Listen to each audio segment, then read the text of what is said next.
The year was 1883, and the Arizona Territory did not welcome strangers.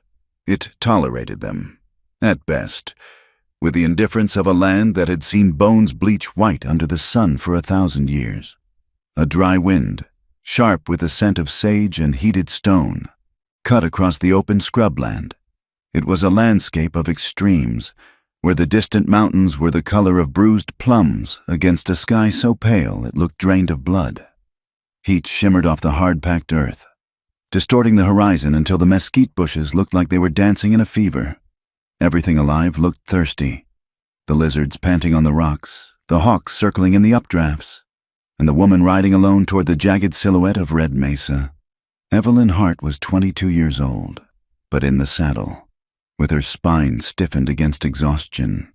She felt ancient. She rode a mare that had seen better years, a chestnut with a swayback and a stubborn gait. Evelyn's hands were a ruin. The leather reins had rubbed blisters into her palms, and the dust of 3 days' hard riding had settled into the fine lines of her face, turning her skin the color of parchment.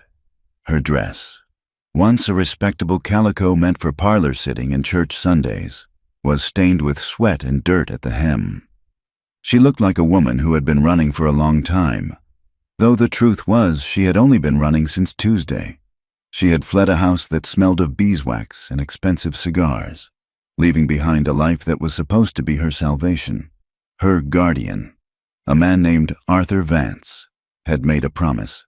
It was a marriage promise, a transaction to settle a debt that had nothing to do with love and everything to do with mining shares and cattle futures.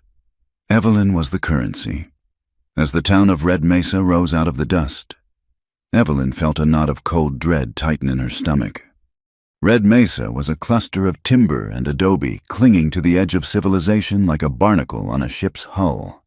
It was a place where miners came to spend their silver and cattlemen came to wash the trail dust from their throats. It was not a place for a woman alone. She guided the mare down the main thoroughfare. Men stopped their conversations to watch her pass. Their eyes were heavy, assessing, stripping away the exhausted dignity she tried to wrap around herself. She kept her chin high, staring straight ahead at the white cross atop the church at the end of the street. She needed a room. She needed water. She needed to disappear. The boarding house was run by the church, a whitewashed building with geraniums struggling to survive in pots by the door. It was supposed to be a sanctuary. Evelyn tied her horse to the rail, her legs trembling as her boots touched the ground. She smoothed her skirt, a futile gesture against the grime, and walked inside. The interior was cool and smelled of lye soap and boiled cabbage. Mrs. Gable, the widow who ran the establishment, stood behind a high counter. She was a woman built of angles and judgment, her hair pulled back so tightly it pulled the corners of her eyes upward. "I would like a room for the night," Evelyn said, her voice raspy from the dry air. "Mrs." Gable looked at her. She looked at the ringless left hand resting on the counter. She looked at the dust in Evelyn's hair, and the fear that Evelyn could not quite keep from widening her eyes. "A room, Mrs." Gable repeated. She did not open the ledger. "Where is your husband?" "I have no husband," Evelyn said. "I am traveling to stay with family in Santa Fe." "Family in Santa Fe, Mrs." Gable echoed. "And your wagon, your escort." "I was separated from my group." Evelyn lied. The lie tasted like copper in her mouth. "Please, I can pay." She placed a silver dollar on the counter. It was one of only 5 she possessed. "Mrs." Gable looked at the coin, then back at Evelyn.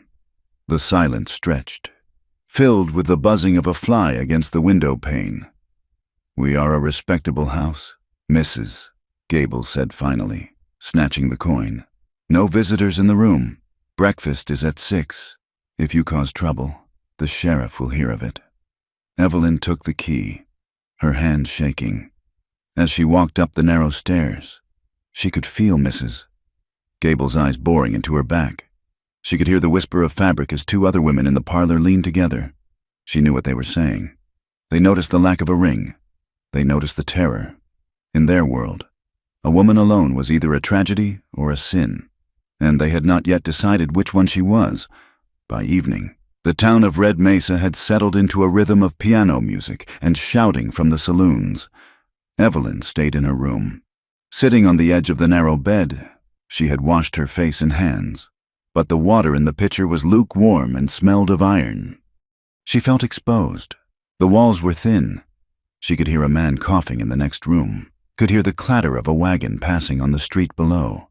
She was just unlacing her boots when she heard the voice.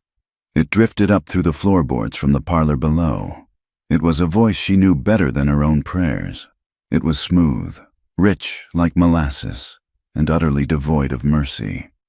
Silas Crow. Evelyn froze.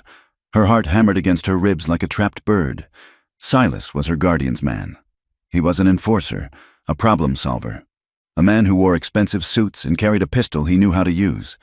He had been the one to lock her in her room when she had first refused the marriage. He had been the one who told her, with a smile, that women were like colts. They just needed breaking. "I am looking for a girl," Silas was saying.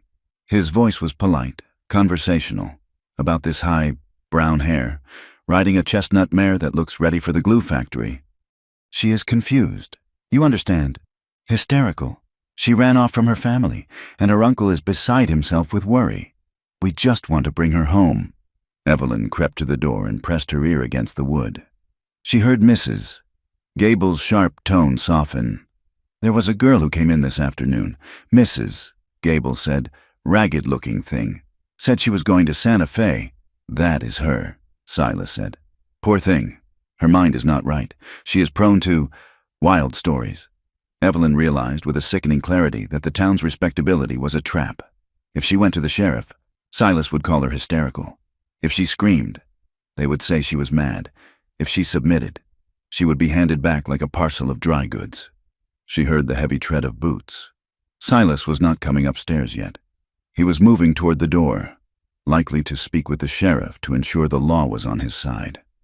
Evelyn went to the window. It looked out over the alley behind the boarding house. Below, she could see the back of the livery stable. Men were gathered there, smoking in the twilight. The air carried their voices up to her. She heard Silas's voice again, closer now. He must have stepped out onto the porch. He was speaking to another man, the voice rougher, sounding like the sheriff. "She is just a girl," Silas said, "but the boss wants her back intact. The wedding is set for next month." "And what about the herd?" the sheriff asked. "Moving them tomorrow," Silas replied. "We are pushing them through the valley near the reservation boundary. If a few Apaches get in the way, well, maybe it is time we taught them a lesson. Drive them off. They have been stealing stock, or so we will say." Evelyn gripped the windowsill. They were planning violence as casually as they planned breakfast. She knew she could not stay in the room. Silas would come for her soon. He would have the key. He would have the law. She grabbed her small bundle, a change of stockings, a comb, a piece of dried beef, and the sharp kitchen knife she had stolen from her guardian's house. She climbed out the window, her boots finding purchase on the rough trellis that clung to the side of the building. The wood groaned under her weight, but she did not stop. She dropped the last few feet, landing in the dust of the alley. She needed her horse. She moved through the shadows toward the stable.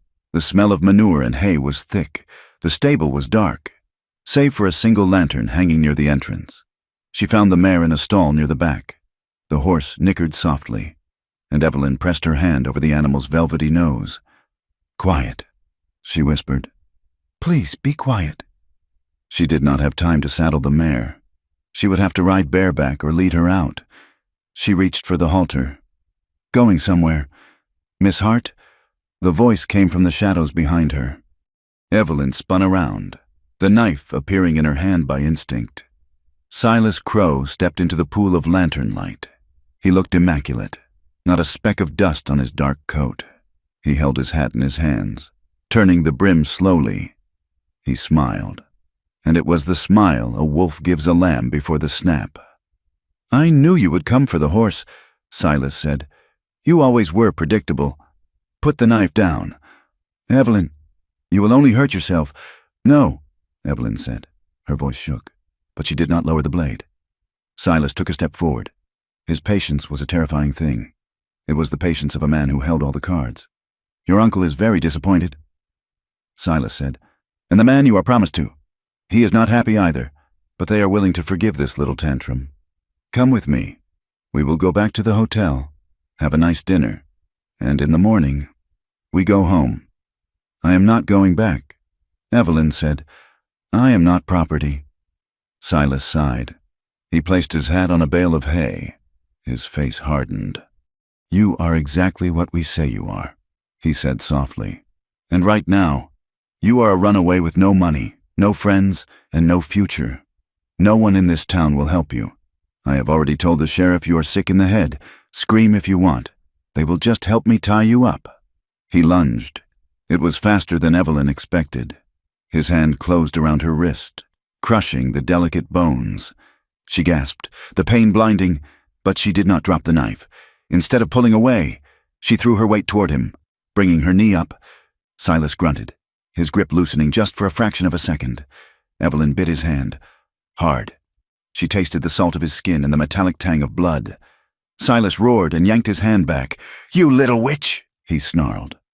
Evelyn turned and ran. She did not go for the horse. There was no time. She ran out the back door of the stable. Into the deepening night.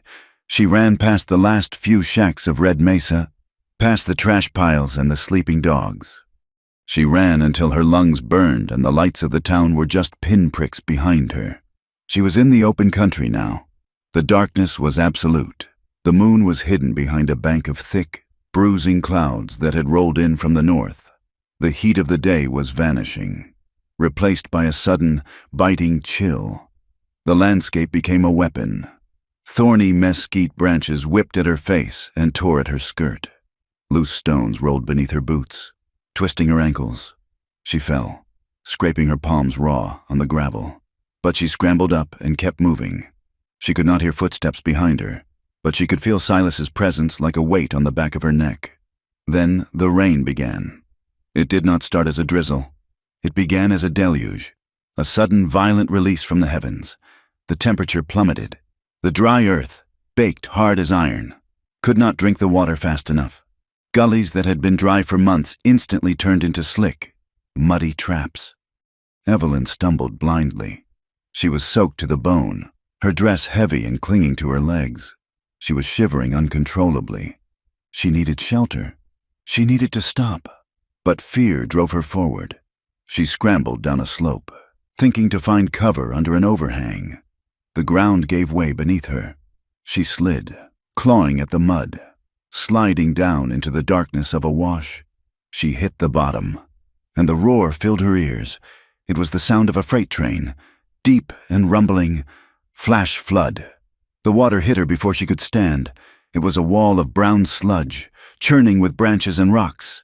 It knocked the breath from her lungs and swept her off her feet. Evelyn screamed, but the water filled her mouth with grit. She was tumbled over and over, striking her hip against a boulder. The current was impossibly strong, a living thing that wanted to consume her. She flailed, her hand catching on a submerged root. She held on, her head barely above the churning surface. The cold was paralyzing. She was going to die here. She was going to die in the dark, alone, and Silas would never even find her body. "Help!" she choked out, a useless plea to the storm. Then, a hand clamped around her forearm. It was not the tentative grasp of a rescuer testing the weight. It was a clamp of iron. A force hauled her upward. Evelyn kicked, finding purchase on a submerged rock, and the hand pulled. She was dragged up the muddy bank, gasping and coughing, until she was deposited on solid ground. She collapsed, retching up muddy water. The rain beat down on her back. She looked up, wiping her eyes. A figure stood over her, a man. Lightning flashed, illuminating him for a split second. He was tall, lean, and dressed in buckskins that were dark with rain. His hair was long and black, plastered to his skull. He held a rifle in one hand, the barrel pointed safely at the ground. Evelyn scrambled backward, her heels digging into the mud. "No!" she cried out, her voice shrill with hysteria. "Don't touch me!" The man did not move. He did not shout. He simply watched her. The lightning flashed again. Evelyn saw his face. It was a face carved from the same stone as the mountains, angular, hard, and weathered. He was Apache. Terror, pure and white-hot, flooded Evelyn's veins. She had been raised on stories of the Apache. They were the monsters in the dark, the savages who stole children and burned ranches. Silas had been a threat, but this was the nightmare she had been taught to fear since she was a girl. She fumbled for her knife, but it was gone, lost in the flood. "Please," she whispered, her defiance crumbling into sobbing. "Please just kill me quickly." The man crouched down. He moved with a fluidity that was unnerving. He did not look like a monster. He looked tired. There were lines of exhaustion etched around his eyes, and his posture was wary, like a wolf that knows it is being tracked. He looked at her wrist, where the bruises from Silas's grip were already darkening. He looked at her heaving chest, at the terror in her eyes. He did not speak. He reached to his belt and unhooked a canteen. He unscrewed the cap and held it out to her. Evelyn stared at the canteen. She stared at him. He nudged it closer, his expression unreadable. Evelyn took it with trembling hands.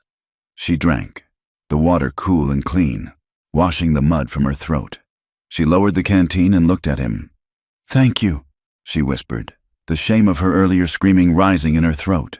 The man took the canteen back. He capped it and stood up.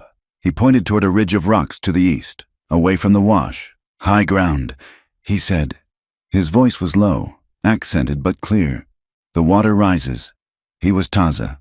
He was 30 years old, and he had been traveling alone for weeks, carrying a grief that felt heavier than the rifle in his hand.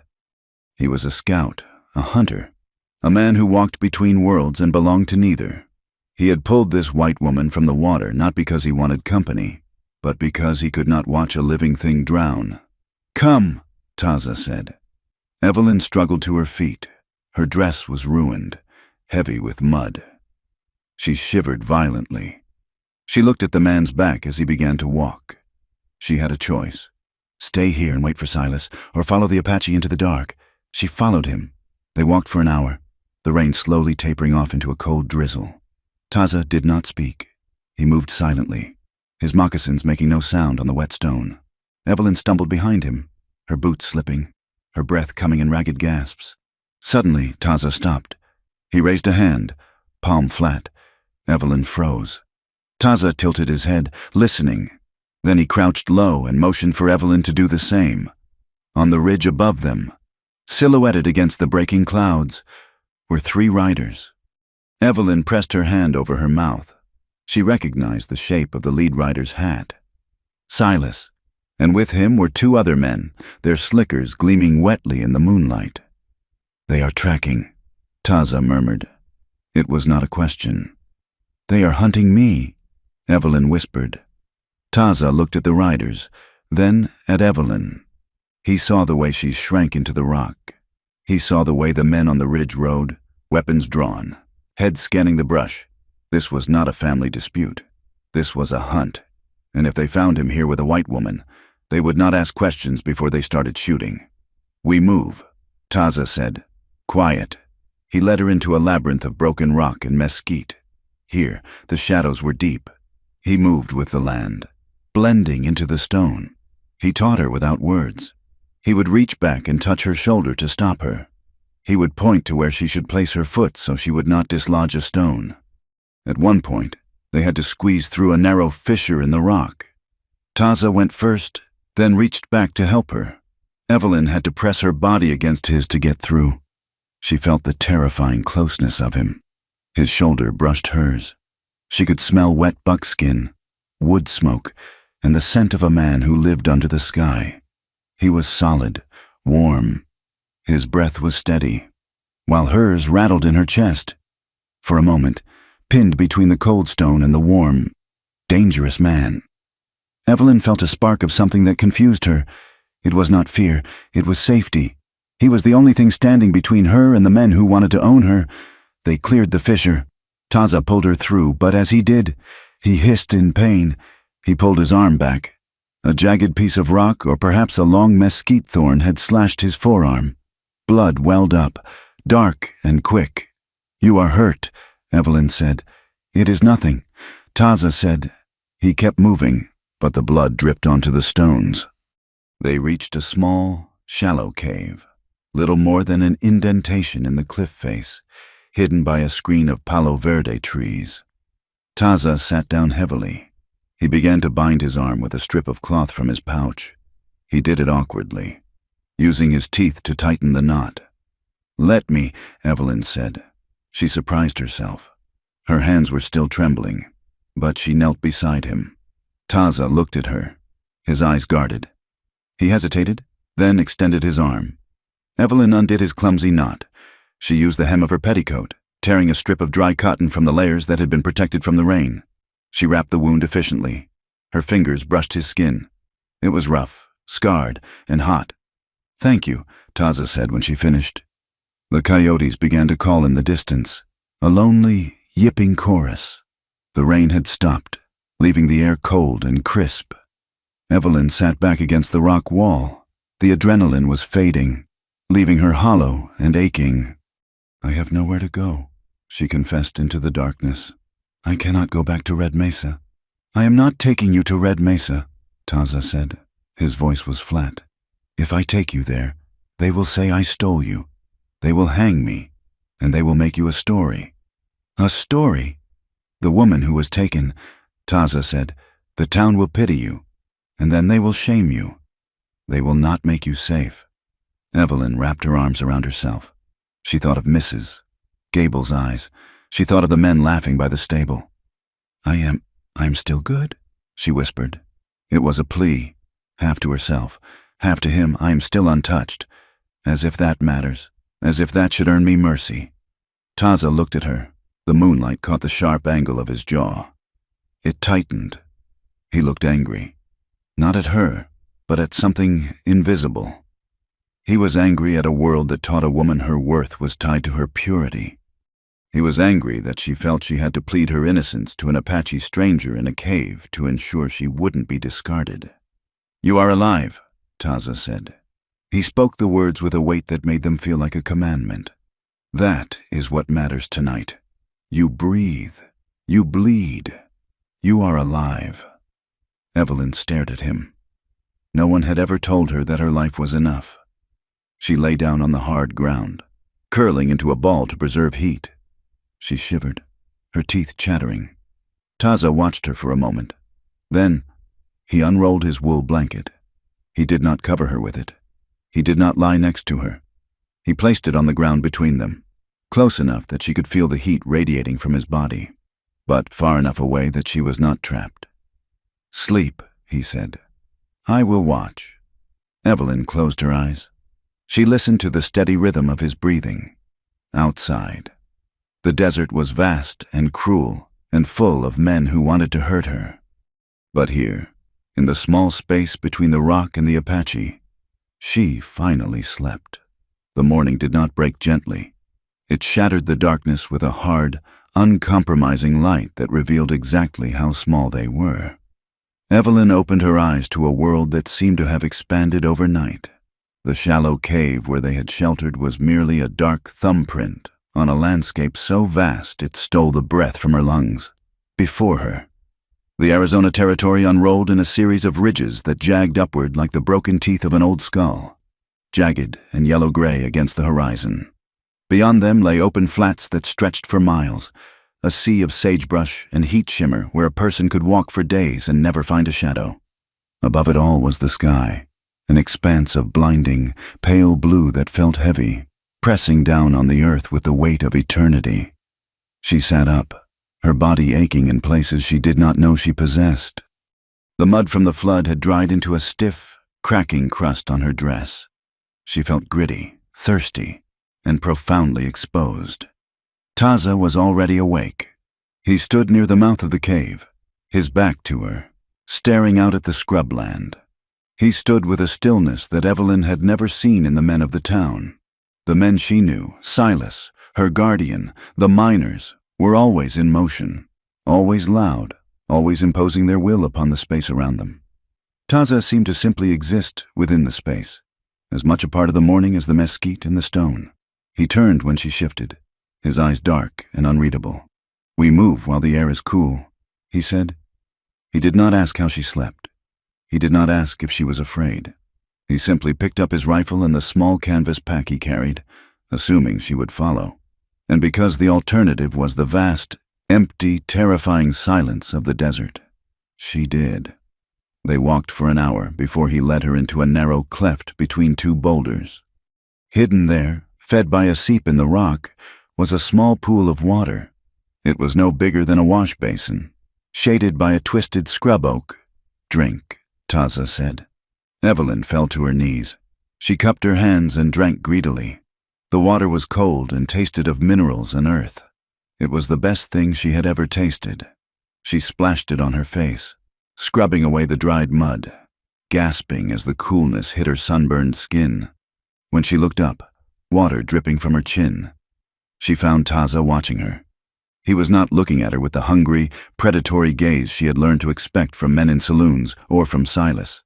He was watching her the way a man watches a small fire in a high wind, guarding a fragile thing from the world, not from himself. He scanned the ridge behind her, then the horizon. His attention split between her safety and the threat of discovery. Evelyn wiped her mouth with the back of her hand. She felt a sudden, sharp pang of indebtedness. He had saved her life. He was guiding her. She fumbled at the waist of her dress, finding the small, concealed pocket where she kept her coin purse. It contained 4 silver dollars and a handful of smaller coins, her entire life savings, stolen from the household accounts before she fled. She pulled the purse out, the coins clinking softly. I want to pay you," she said, her voice sounding thin in the open air. "For the help, for the water." She held the purse out. Taza looked at the small velvet bag. He looked at her hand, blistered and shaking. A strange expression crossed his face. Not anger, but a weary sort of resignation. He shook his head slowly. "Keep your medal," he said. "It buys nothing here." Evelyn lowered her hand, heat rising in her cheeks. She realized instantly how insulting the gesture was. She was trying to turn this into a transaction, something she could understand, something that put them on familiar footing. But there was no transaction here. Money meant civilization, and civilization was the thing hunting them. "I am sorry," she stammered. I don't know what else to do." Taza turned back to the horizon. "Put it away. You will need it if you live long enough to find a town that will take you." The words hung in the air. "If you live long enough." He gestured for her to stand, as they began to walk again, the sun climbing higher and turning the air into a furnace. Evelyn gathered the courage to ask the question that had been gnawing at her since the night before. "Where are we going?" she asked. "To your people? To the reservation?" Taza did not break his stride. "No? Why not?" Evelyn asked. Surely you have family, people who would help." Taza stopped so abruptly that Evelyn nearly walked into his back. He turned to face her. The sun cast deep shadows beneath his cheekbones, making his face look like a carving of wood and sorrow. "If I bring a white woman to my people," he said, speaking slowly and clearly, as if explaining a simple truth to a child, "the soldiers will come. The Indian agent will come. They will say we stole you. They will say we hurt you. They will use it as a reason to cut the rations, or to arrest the young men, or to move us to worse land." He looked at her with a piercing intensity. "I will not bring that storm down on them. You are a danger to anyone who stands next to you." Evelyn felt the blood drain from her face. She had thought of herself as a victim, a poor girl running from a bad marriage. She had not realized that to him, and to his world. She was a weapon. Her mere presence was a threat. "I did not choose this," Evelyn whispered. Taza watched her. "Why did you run? Was it only the marriage?" "It was not a marriage," Evelyn said, the bitterness rising in her throat like bile. "It was a sale. My guardian, Mr. Vance. He has debts, heavy debts. The man he promised me to is old, cruel and rich. When I refused, they locked me in my room. Silas. He told me that a woman's consent is like the rain, nice if it happens, but the plowing gets done either way." She wrapped her arms around herself. staring at the dust on her boots. "If I go back, I have no voice," she said. "No court will listen to a woman with no husband to speak for her. They will say I am hysterical. They will say I belong to Mr. Vance until I belong to my husband. I am nothing to them but a signature on a deed." Taza listened in silence. He did not offer empty comfort. He did not tell her it would be all right. He simply nodded, a single, sharp dip of his chin. He understood what it meant to be viewed as property rather than a person. They walked on. The heat grew oppressive. The landscape began to change, shifting from open scrub to rolling hills dotted with pinon and juniper. Evelyn began to notice the small ways Taza carried his grief. He never spoke of his past, never mentioned a home or a name other than his own. But when the wind picked up, sighing through the needles of the pinon trees with a sound like a distant woman singing, Taza would flinch. It was a microscopic movement, a tightening of the muscles around his eyes. But Evelyn saw it. She saw, too, how his hand would sometimes drift to his throat. There, resting against the dark skin of his neck, was a small leather cord strung with a single blue glass bead and a piece of polished shell. He would touch it when he thought she was not looking, his thumb rubbing the bead with a repetitive, soothing motion. It was a gesture of such private sorrow that Evelyn felt she was intruding just by witnessing it. By mid-afternoon, they reached the edge of a valley. Taza signaled for a halt. He crouched low behind a cluster of boulders, pulling Evelyn down beside him. "Look," he said, pointing. Below them lay a vast stretch of grazing land. In the distance, Evelyn could see cattle, hundreds of them, moving like slow red ants across the grass.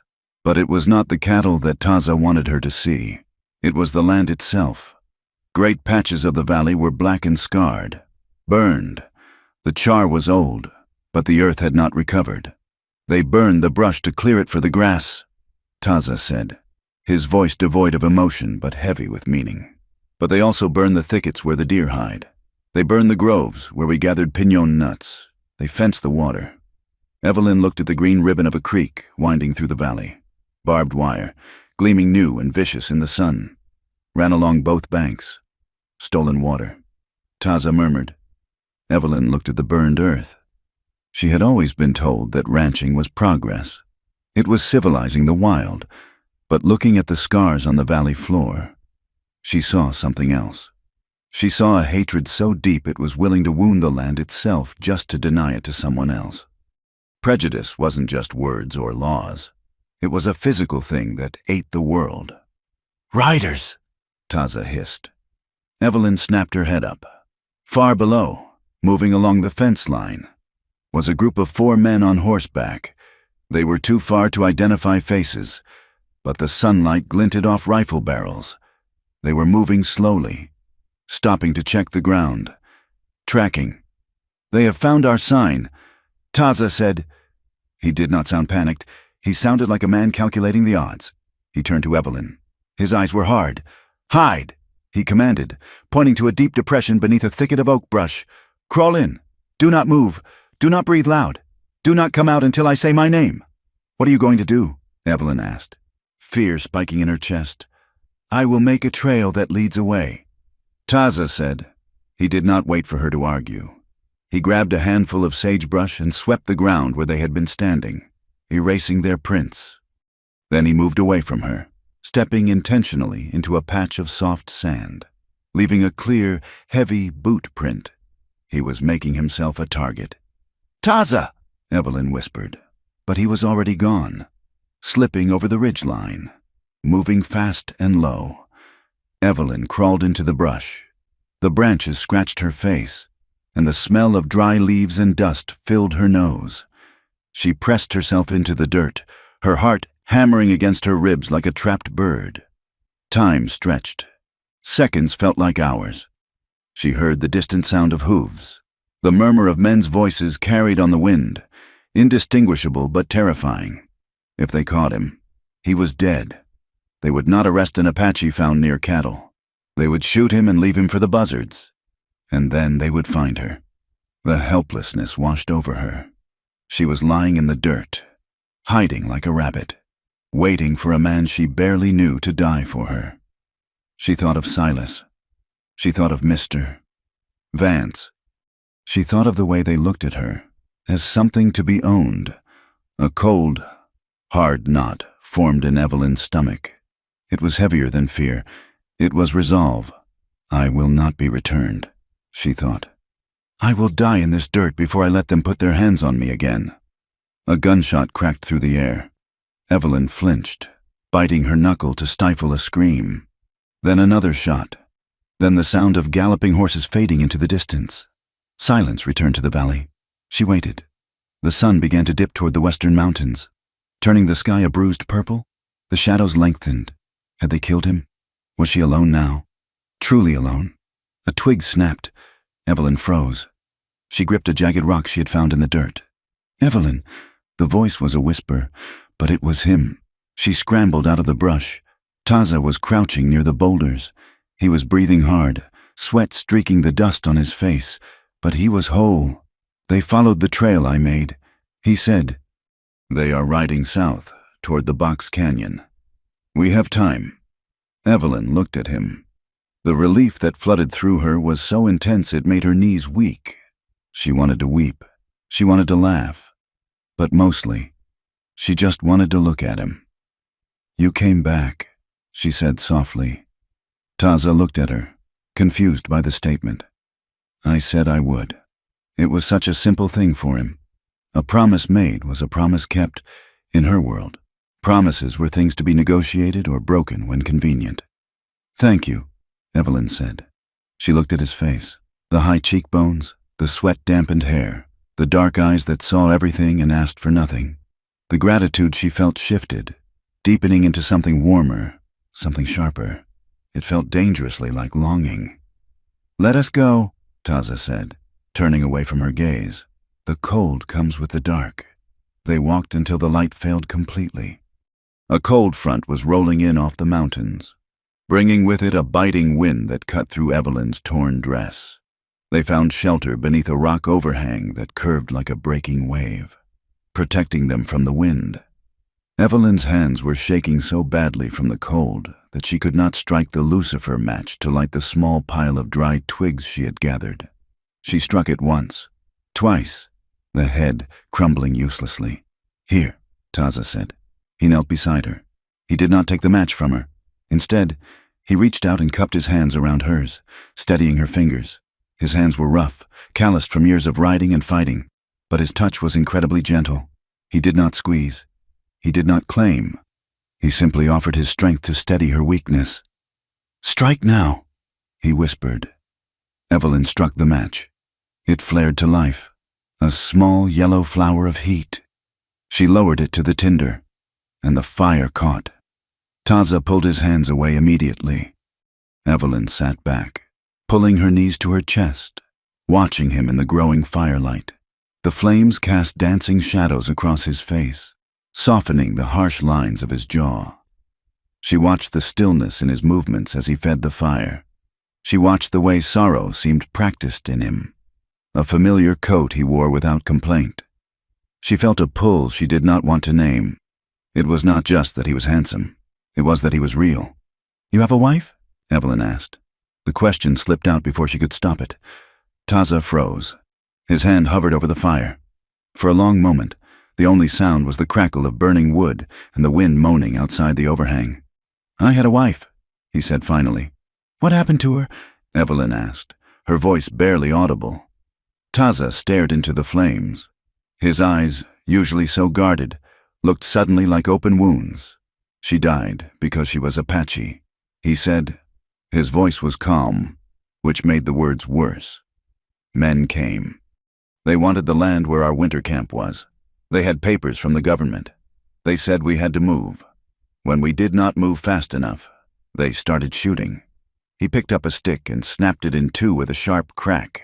They could not imagine her as human. He said, to them, she was just part of the landscape, something to be cleared away like a mesquite bush. He looked up at Evelyn then. His eyes had hardened like stone, shielding the pain. Evelyn felt tears prick her eyes. Not for herself, but for the enormity of the cruelty he described. I was taught to hate you, she confessed. The words tumbled out, burning her throat with shame. Before I ever saw you, in school, in church, they told us you were savages. They told us you had no souls. She looked at him, pleading for him to understand the depth of her regret. I am so sorry, she whispered. Taza looked at her. He did not look surprised. I know, he said quietly. And I was taught that everyone from towns like Red Mesa is a liar. I was taught that a white hand is always open to take, never to give. He leaned back against the rock wall, watching her across the fire. Trusting you, he said, feels like touching a hot coal. I know it will burn, but I do it anyway. Why? Evelyn asked. Because you are not the men who killed her, Taza said, and I am not the monster in your storybooks. The fire burned down to embers. Evelyn laid her head on her bundle, but sleep was thin and ragged. Sometime in the deepest part of the night, a nightmare seized her. She was back in the wash, the water filling her mouth, but the hands pulling her down belonged to Silas. She couldn't breathe. She gasped awake, her body jerking upright.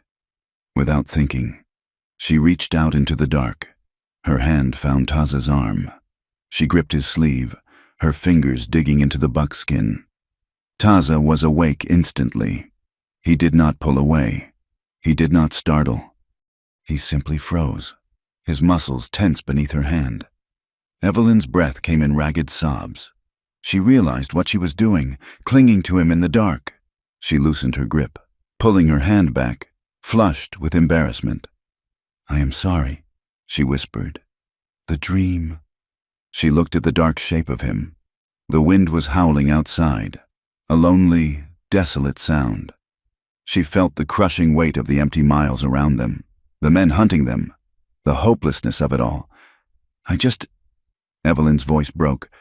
I want to feel you close. She said it into the silence. Just close, she added quickly, desperate for him not to misunderstand, because the dark is full of men who would take me, and you are the only one who hasn't. Taza hesitated. The silence stretched, heavy and charged. Then, slowly, he moved. He shifted from where he had been sitting opposite her. He moved around the small fire pit and sat down beside her, his back against the rock wall.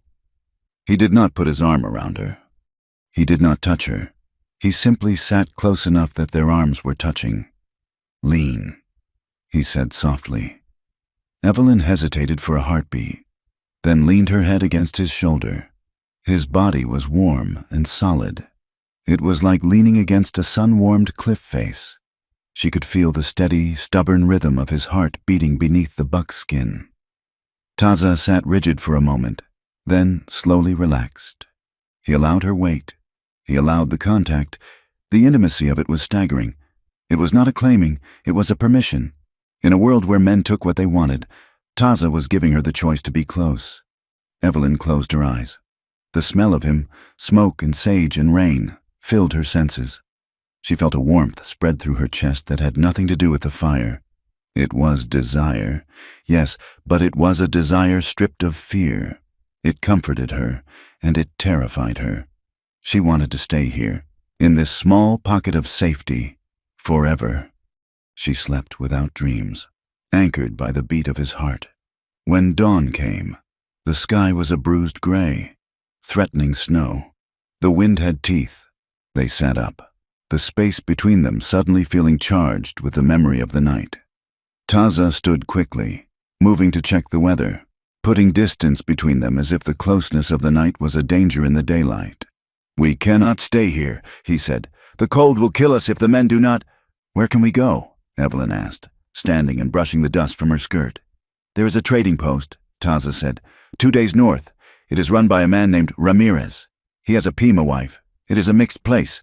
Will they help us? Ramirez is fair-minded. Taza said, he might hide you, and he might not shoot me on sight. It was a risk, a terrible risk. But staying meant freezing or being captured. We go, Evelyn said. Taza looked at her. He nodded. We go. They stepped out from the overhang into the biting wind, leaving the ashes of their fire behind, walking toward a hope that was as thin as the morning air. the land did not welcome them. It tolerated their passage with the stony indifference of a world that had seen soft things die for 1,000 years. The journey north toward the trading post turned brutal as the terrain rose into rough, broken hills where the wind stripped the moisture from their lips until they cracked and bled. The ground was a misery of loose shale and prickly pear, the kind of country where a horse could break a leg in a heartbeat, and a human on foot felt every stone through the soles of their boots.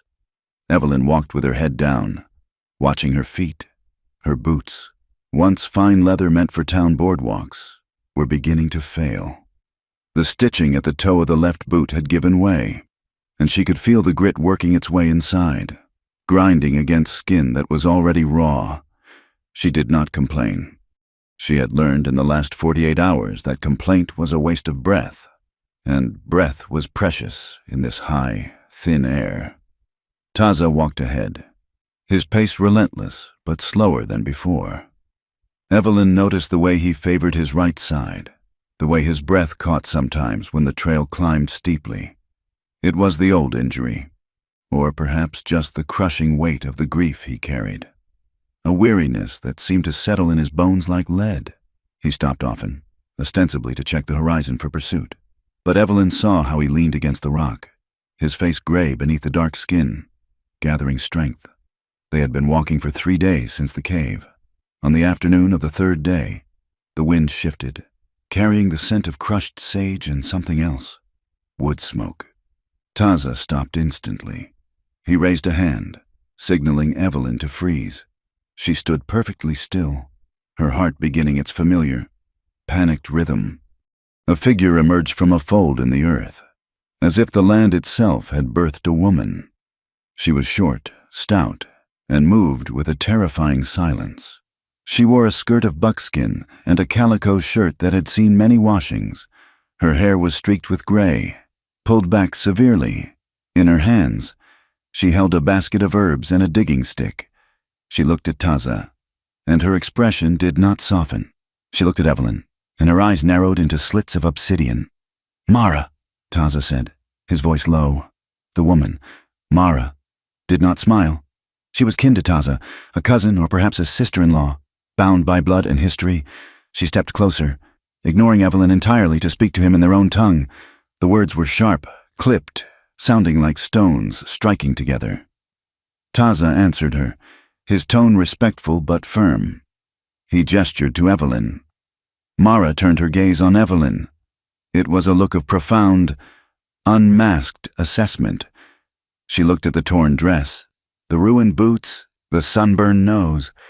She looked at the fear that Evelyn could not hide. "You bring a storm." "Taza," Mara said in English, her accent thick and heavy. "She smells of town soap and fear.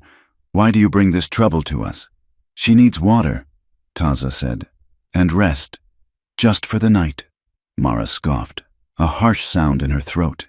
"She needs a grave if she stays out here, and we will need many if the soldiers follow her." Evelyn stepped forward, her hands trembling at her sides. "Please," she said, "I mean no harm." Mara laughed, a dry, humorless bark. "Innocence is the most dangerous thing in the territory. Girl, it causes more death than rifles, despite her words." Mara jerked her chin toward the ridge behind her. "Come, but you stay at the edge. You do not speak unless spoken to. You are a spark, and the grass is dry." They followed Mara to a camp hidden in a depression of the hills, sheltered by a stand of twisted juniper. It was not the romantic image of the noble savage Evelyn had read about in penny dreadfuls, nor was it the chaotic den of thieves the town gossips described. It was a place of hard, grinding survival. There were perhaps 20 people. Women sat in the shade, mending clothes that were already more patched than fabric. Children played a quiet game with stones, their voices hushed, their eyes darting to the horizon with the instinct of prey. Elders sat by the small, smokeless fires, their faces maps of deep lines and sun damage. There was no excess here. Every movement had a purpose. Every object was used until it fell apart. When Evelyn walked into the periphery of the camp, the silence that fell was heavy enough to crush her. Heads turned, eyes watched. There was no welcome. There was only a wall of suspicion. Evelyn felt the heat of their stares like a physical blow. To them, she was not a woman in distress. She was the enemy. She was the town that denied them food. She was the law that broke their treaties. She was the reason they were hiding in these rocks. Mara pointed to a spot near a dead log at the very edge of the clearing. "Sit," she commanded. "Do not wander." Evelyn sat. She tucked her legs beneath her tattered skirt, trying to make herself small. Taza moved toward the center of the camp. A man sat there, older than the rest, his hair white as snow. Wrapped in a blanket despite the heat, he was a respected elder, a voice of authority in a fractured world. Evelyn watched them speak. She could not hear the words, but she saw the body language. The elder spoke with slow, heavy gestures. He pointed to Taza, then to the empty space beside him, then to Evelyn. Taza stood with his head bowed, listening. His jaw was tight, a muscle jumping in his cheek. She saw the elder shake his head, a gesture of profound disappointment. He seemed to be saying that Taza, of all people, should know better than to invite new sorrow. Taza took the lecture like a man accepting a sentence he knew he deserved. He looked lonely, surrounded by his people. He looked more alone than he had in the cave. As the sun began to dip, casting long, bruised shadows across the camp, Evelyn felt the urge to do something, anything, to prove she was not useless. She saw a woman struggling to stitch a heavy wool blanket, her hands gnarled with arthritis. Evelyn stood up slowly and approached. "May I?" she asked softly, pantomiming the stitching motion. The woman looked at her with cold eyes. She spat on the ground near Evelyn's boot. Evelyn flinched but did not retreat. She reached into her pocket and pulled out the small sewing kit she had carried in her bundle, a needle and a spool of strong thread. She held it out. "I can help," Evelyn whispered. "Please." The woman looked at the needle. It was a good needle, steel and sharp. She hesitated, then shoved the blanket at Evelyn. Evelyn sat in the dust. She began to stitch, her fingers working with the muscle memory of 1,000 parlor afternoons. But here, there was no tea, no gossip. There was only the desperate need to mend what was broken. She worked for an hour. She fetched water from the skin bag when she saw a child coughing. She offered the cup to the boy, who looked at her with wide, terrified eyes before snatching it and running away. Some watched her with open contempt, muttering words that sounded like curses. Others, like Mara, watched with a grudging, cynical curiosity.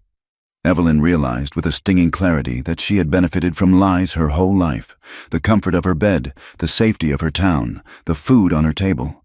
It had all been built on the exclusion and suffering of these people. And now, she was asking them for charity. Night fell, and the camp settled into an uneasy quiet. Taza returned to her side. He brought a piece of dried meat and a small cake of cornbread. "Eat," he said. He sat beside her, but not close. He stared into the darkness beyond the firelight. "They do not want me here," Evelyn said quietly. "No," Taza answered. "They do not. They think you are bait. Or a thief." "And you?" Evelyn asked. "What do you think?" Taza looked at her. He looked at her hands, stained with dust, resting on the mended blanket. "I think you are trouble, Evelyn Hart, but I do not think you are a thief." It was the most he had given her, a small, hard nugget of validation. The peace did not last the night. The next day, the sun had barely climbed past the zenith when the lookout on the ridge whistled, a sharp, piercing sound like a hawk's cry. Instantly, the camp dissolved into motion. Mothers grabbed children. Elders kicked dirt over fires. It was a practiced panic, smooth and terrifying. Taza was at Evelyn's side in a heartbeat. "Up," he hissed. "Move!" "What is it?" Evelyn asked. Scrambling to her feet. "Riders," Taza said. "Many." They moved toward the higher rocks, but they were too slow. The riders were not approaching with caution. They were riding hard, crashing through the brush with the arrogance of men who held the law in their holsters. Below, near the river crossing that bordered the camp, the posse burst into view. It was Silas, and he had brought an army. There were 12 men, maybe 15. Deputies, ranch hands, and men from town who had likely joined for the promise of whiskey and violence. They spread out, rifles raised. "There she is!" a voice shouted. Evelyn froze. Silas sat atop his black horse, pointing a gloved finger directly at her. "The Apache kidnapped her," Silas roared, his voice carrying over the wind. "Cut them down! Save the girl!" It was a lie so bold, so calculated, that it took Evelyn's breath away. He was turning a hunt for a runaway bride into a righteous crusade. He was giving them permission to kill. Shots cracked through the open air. The sound was deafening. Dust jumped like living things where the bullet struck the ground. "Run!" Taza shouted, shoving Evelyn toward the rocks. But the camp was in chaos. A young man, barely 20, ran to gather the horses. A shot rang out, and he crumpled, spinning in the dirt, clutching his leg. A scream tore from a woman's throat. His mother. They had shot an innocent. They had drawn blood. The tragedy deepened instantly, the stakes hardening from a chase into a war. Evelyn scrambled up the shale, her feet slipping. She heard the heavy thud of hooves behind her. She turned. Silas was there. He had ridden his horse up the slope, cutting off her path. He leaned down, his face twisted in a mask of triumph and rage. "I told you," he hissed. He grabbed her arm. His grip was like a steel trap. He yanked her, lifting her half off the ground. "You will learn obedience." "Evelyn!" he snarled. "If I have to break every bone in your body." Evelyn screamed, striking at him, but she was nothing against his strength. He began to drag her toward his saddle. Then, a blur of motion hit Silas. It was Taza. He had launched himself from a rock ledge, tackling Silas out of the saddle. The two men hit the ground with a bone-jarring thud. Taza was a whirlwind of controlled fury. He struck Silas once, twice, hard blows that snapped the head back. Silas fumbled for his pistol, but Taza kicked it away. Taza had his knife out. He pressed the blade against Silas's throat. Evelyn watched, her chest heaving. "Do it!" a dark part of her mind whispered. "Kill him!" Silas froze, his eyes bulging as he felt the cold steel. Taza's hand trembled. The rage in him was a tangible heat. He wanted to kill this man. He wanted to carve the arrogance out of him. But Taza looked up. He saw the posse regrouping below. He saw the Indian agent watching. He saw the wounded boy bleeding in the dirt. If he killed a white man, even a man like Silas, the army would come. They would burn the camp. They would hunt every person here until none were left. Taza made a sound of disgust and pulled the knife back. He grabbed Silas by the collar and threw him backward. Down the slope. "Get up!" Taza shouted at Evelyn. He grabbed her hand and pulled her. They ran. They ran through the confusion, through the dust, weaving between the boulders where the horses could not follow. Below them, the shooting stopped. The posse was pulling back. They had the camp pinned, but they were not charging into the rocks. "We regroup!" Silas's voice drifted up, ragged and furious. "Get the sheriff! Get the agent! We have witnesses! The Apache attacked us! We want the girl returned and the man in irons! They had what they wanted! They had a narrative! Return the girl! Arrest the Apache!" Evelyn realized, with a sickening lurch of her stomach, how the law worked. It was a rope. It was not used to pull people to safety. It was used to drag them into place. Her innocence would not save her. It was the very thing they were using to justify the slaughter. Taza led her high into the cliffs, to a small hollow hidden from below. Mara was there, along with the wounded boy and his mother. The mood in the hollow was poisonous. "Give her to them," Mara said. She was tending to the boy's leg, her hands bloody.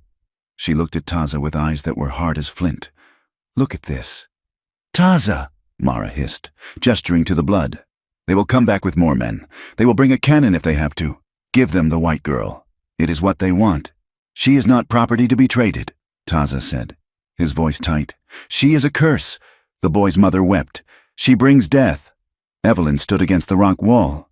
She wanted to speak, but her throat was closed with guilt. They were right. She was the cause of this. "We keep moving," Taza said. "We go north. If I give her back, she dies a slow death. I will not do it. You choose a stranger over your own blood. Mara challenged. I choose not to be what they say we are. Taza said. He turned to Evelyn. Come.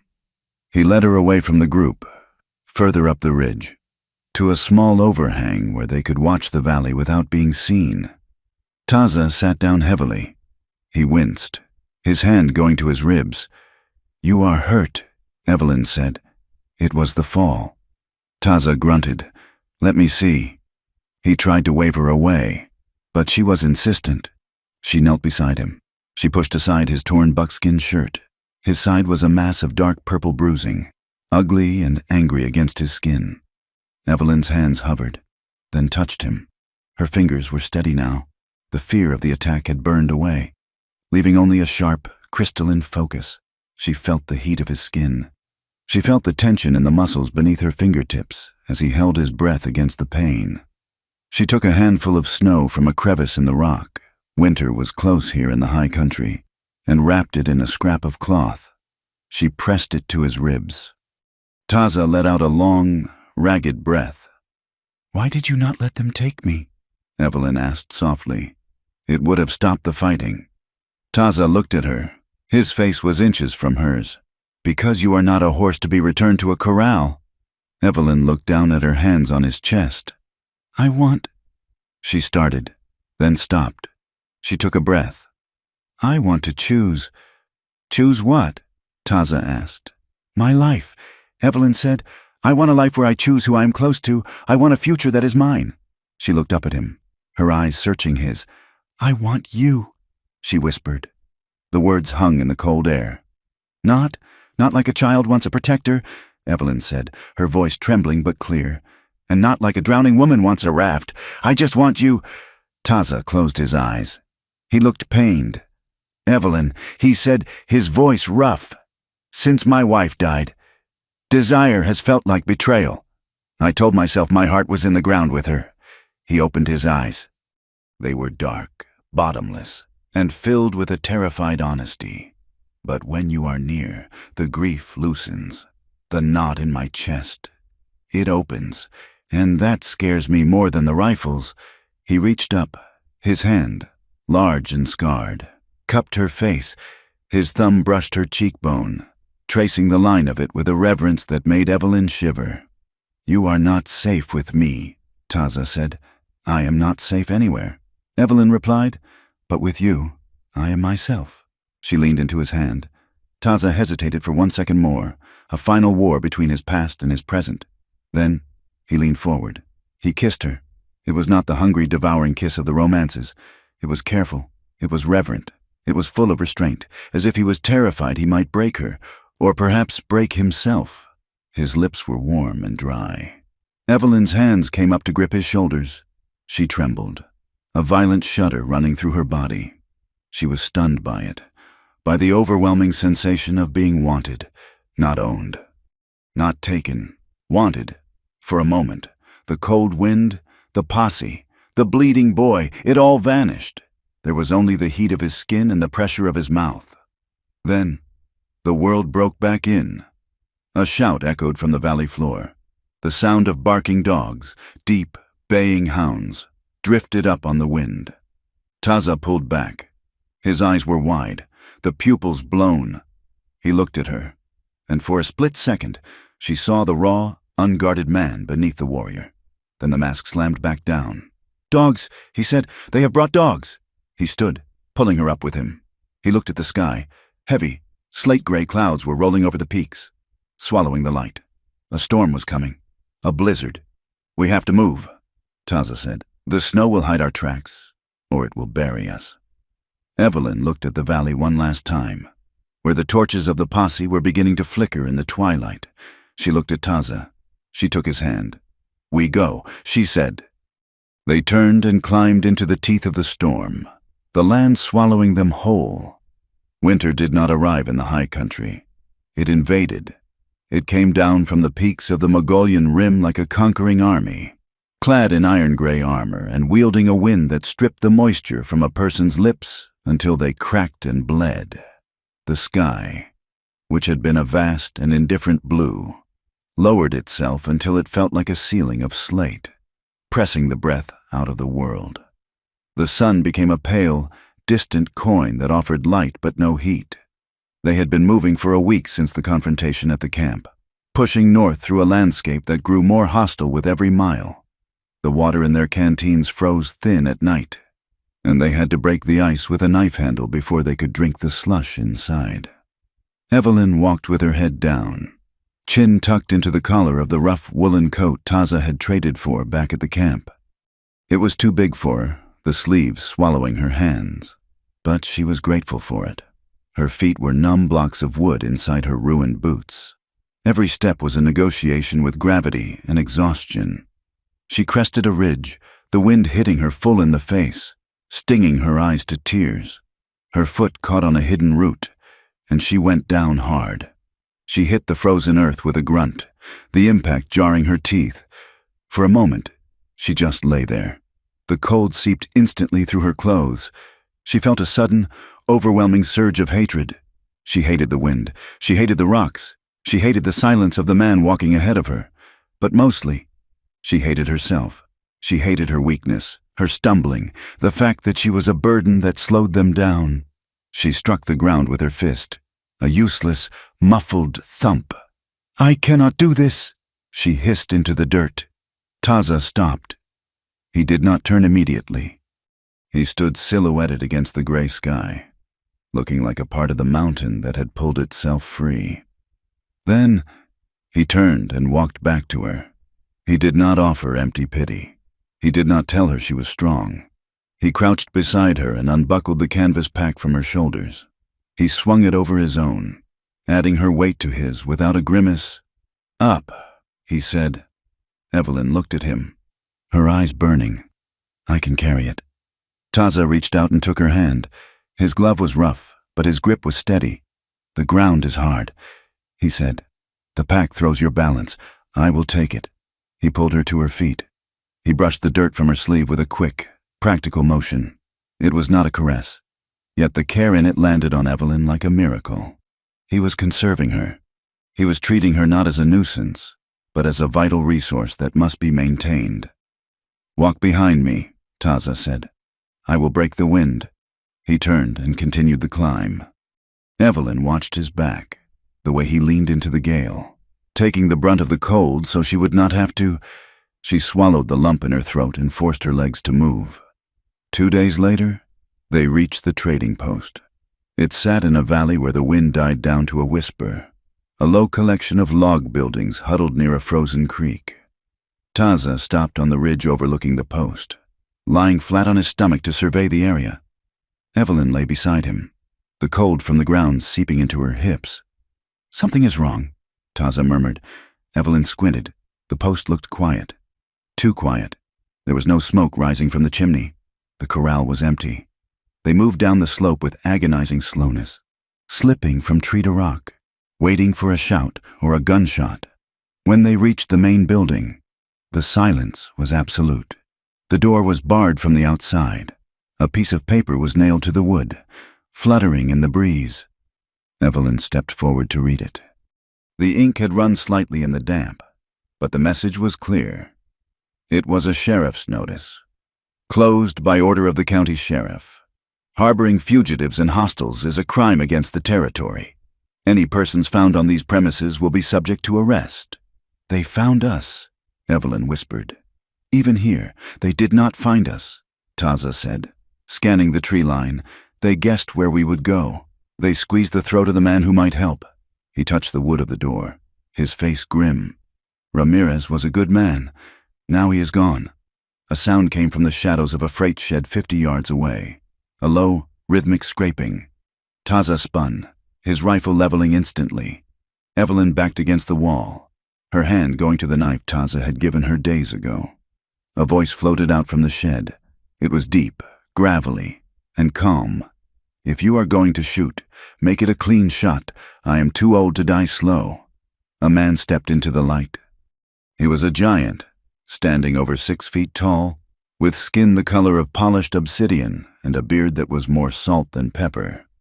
He wore a heavy buffalo coat and leaned on a shovel. "Elijah Boone," Taza said, lowering the rifle slightly. The man grinned, though the expression did not reach his eyes. They were tired eyes, old eyes that had seen too much history repeat itself. "Taza," Elijah said, "I figured you might show up, though I hoped you had the sense to go south." He looked at Evelyn. He took off his hat, revealing a head of close-cropped gray hair. "Ma'am," he said with a nod. "You look like you have walked through hell barefoot." "Near enough," Evelyn said, her voice raspy. "Get in the shed," Elijah said, jerking his thumb behind him. "I have a fire in the stove and coffee that is thick enough to chew, but you cannot stay." The sheriff left deputies watching the road. They patrol every 4 hours. They hurried into the shed. It smelled of sawdust, mules, and old leather. In the corner, a pot-bellied stove glowed with a dull red heat. Elijah poured 2 tin cups of coffee and handed them over. Evelyn wrapped her hands around the metal, the heat stinging her frozen fingers. "Where is Ramirez?" Taza asked. "Run off," Elijah said. "Sitting on a crate. They threatened to burn him out. Said he was supplying renegades." Elijah looked at Evelyn. "They say you were kidnapped. Miss Hart, they say Taza here dragged you screaming from your bed. They are liars," Evelyn said, the anger flaring hot and sudden in her chest. "I went with him. I ran." Elijah nodded slowly. "I figured a kidnapped woman does not follow a man like a shadow." He took a sip of his coffee. "You are in a bad spot. The law is not looking for truth. It is looking for a reason." "A reason for what?" Evelyn asked. Elijah leaned forward, his face illuminated by the glow of the stove. "Silas Crow works for the Bar K outfit. The man who owns it, a fellow named Harrington, has been trying to get water rights to the valley for 5 years. The reservation boundary sits right on the main creek. As long as the Apache are there, Harrington cannot dam the water for his herds." Evelyn felt a chill that had nothing to do with the winter air. It was all a game. Her freedom, Taza's life, the attack on the camp. It was all just pieces on a board for a man who wanted more water for his cows. "They want a war," Elijah said. "If they can prove the Apache are hostile, say, by kidnapping a white woman, then the army comes in. The army pushes the tribe back or locks them up in the fort, and Harrington gets his water." Evelyn set her cup down. Her hand was shaking, not from cold, but from rage. "They are using me," she said, "like a tool." Elijah agreed. "And right now, you are the most dangerous tool in the territory. If you speak, their story falls apart. If you die, or if you disappear, their story stands." "Then I will speak," Evelyn said. The words hung in the dusty air of the shed. "I will tell them," she said, her voice rising. "I will stand in front of a judge and tell them that Silas Crow is a liar. I will tell them I ran to save my own life." Taza looked at her. "To do that, we need a court, a real court, not the sheriff in Red Mesa who takes Harrington's money." "Where?" Evelyn asked. "Prescott," Elijah said. "The territorial capital? There are federal judges there, men who might not be in a cattleman's pocket, but that is 2 weeks' ride. 3 in this weather, and you have no horses." "We will walk," Taza said. Elijah looked at Taza's side, where he was favoring his ribs. "You will die before you get halfway." "Then we die," Taza said simply. "But we do not run in circles anymore." Elijah sighed. He stood up and went to a pile of canvas tarps in the corner. He pulled out a heavy wool blanket and a sack of cornmeal. "I cannot go with you," he said. "I am too old for running, and my mules need me. But you can rest here until moonrise. Then you have to go. If they find you here, they will hang us all." They rested for 6 hours. It was a fitful, anxious rest, listening to the wind rattle the shed door. At moonrise, Elijah opened the back door. "Keep to the timber," he warned. "The wolves are hungry this year, and watch the ridges. Harrington has hired trackers." "Thank you, Elijah," Taza said, gripping the older man's hand. Elijah looked at Evelyn. "You have got grit, girl. Do not let them grind it out of you." They slipped into the night, the darkness swallowing them instantly. The journey to Prescott became a test of endurance that blurred the lines between living and merely surviving. The land fought them. They had to cross creeks where the water was black and fast, the stones slick with ice. They waded through freezing currents that numbed their legs to the bone, emerging on the other side, shivering so violently they could barely speak. Wolves tracked them for 2 days, gray shadows drifting through the trees, waiting for a stumble. Taza kept fires burning high at night, using precious energy to gather wood, his eyes constantly scanning the perimeter. Evelyn learned to sleep with one hand on her knife, listening to the crunch of snow that might be a paw or a boot. The constant dread of being seen was a weight heavier than their packs. Every distant snap of a branch, every shift in the wind, sent a jolt of adrenaline through them. They were hunted things. On the 4th night out from the trading post, the temperature plummeted. The air was so cold it felt solid. They made camp in a dense thicket of spruce, the low branches creating a small, sheltered pocket. They could not risk a large fire, only a small, smokeless flame that offered meager heat. Evelyn sat huddled in her coat and blanket, but the cold was inside her. It was a deep, gnawing chill that started in her marrow. She began to shake. It started as a tremble in her hands and spread until her teeth chattered uncontrollably and her breath came in short, panicked gasps. It was not just the cold. It was the vastness of the dark, the hopelessness of the miles ahead, the memory of Silas's hands. "Taza," she whispered. He was there instantly. He knelt beside her, checking her face in the dim light. "You are too cold," he said. "I cannot stop." Evelyn stammered. She looked at him. He was shivering too, though he hid it better. "I want to feel you close," she whispered. She said it again, the same words from the cave, but the meaning had changed. It was not a tease. It was not a strategy for survival. It was a desperate human need to be anchored to the earth by another living soul. "Please," she said. Taza hesitated. He looked at her with a conflict that ravaged his face. He was a man who had sworn to protect her, and in his code, protecting her meant keeping his distance, keeping her pure for the world she would return to. But looking at her shaking form, the code crumbled. He moved his blanket. He sat beside her and pulled her into his arms. It was careful. It was agonizingly gentle. He wrapped his arms around her, pulling her back against his chest, folding the blankets around them both until they were a single cocoon of warmth. Evelyn let out a long, shuddering breath. She felt the heat of his body seep into hers. She felt the hardness of his chest, the strength of the arms holding her. Taza rested his chin on the top of her head. His breath was warm against her hair. "Is this better?" he asked, his voice rough. "Yes," Evelyn breathed. She relaxed against him. The shaking began to subside, replaced by a slow, heavy thrumming in her blood.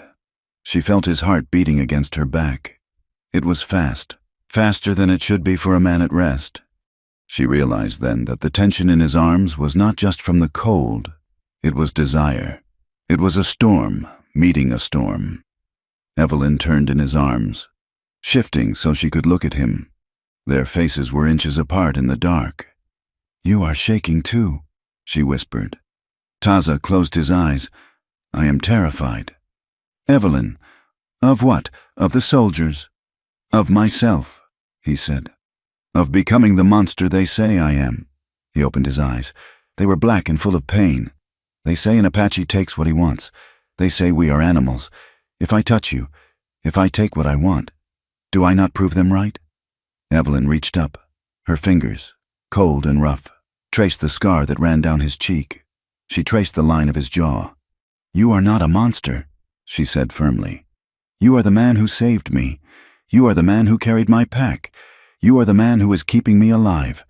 She moved her hand to his chest, over his heart. "My world calls this sinful," she whispered. "A woman unmarried. A man like you. They would say I am ruined."